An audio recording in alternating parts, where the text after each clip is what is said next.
How do you deal with partial ownership of a property?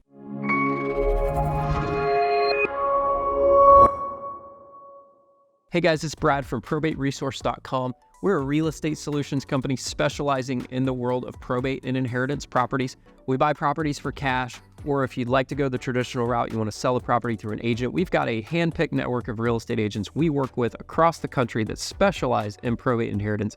Today I'm here with Mike. Mike's an attorney here in Georgia, and we're talking about some different legal topics because obviously that's what you went to school for and that's what you're licensed to do. So let's talk about dealing with partial ownership of properties. That comes up sometimes with estates. And how do you guys handle partial ownership of a property? Assuming that there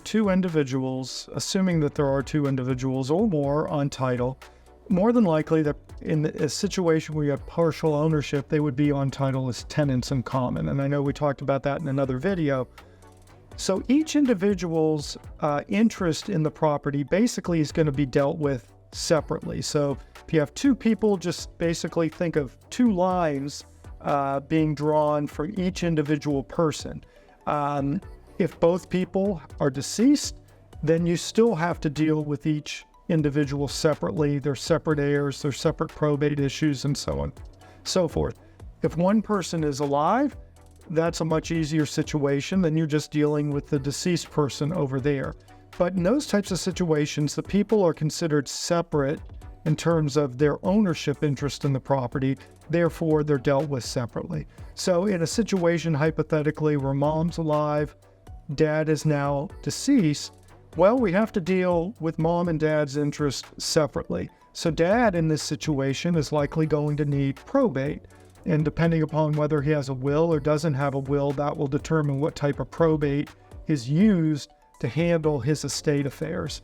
And then once that's dealt with, we'll deed away dad's interest over here, we'll deed away mom's interest over here, and they should meet back together in the purchaser down at the bottom. So you have the buyer, you have the two sellers here, and then they converge back, with the interest converge back in the purchaser down here.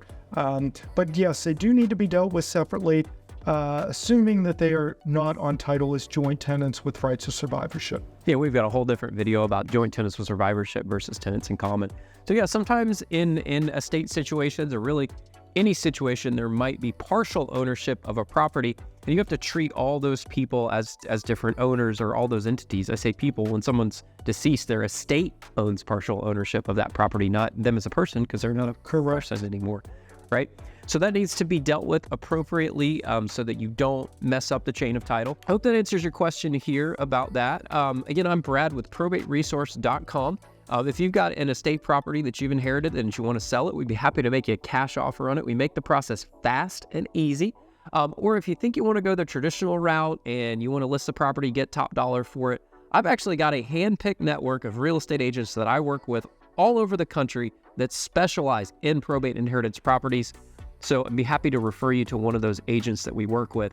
So if you'd like to work with our company, you can click on the link below. It'll take you to our website. You can fill out the form there on the website, or you can pick up the phone and call the phone number there on the website. Member of our team would be happy to discuss your situation and figure out if we're the right fit for you. So thanks again for checking out this video. Thanks again for your time, Mike.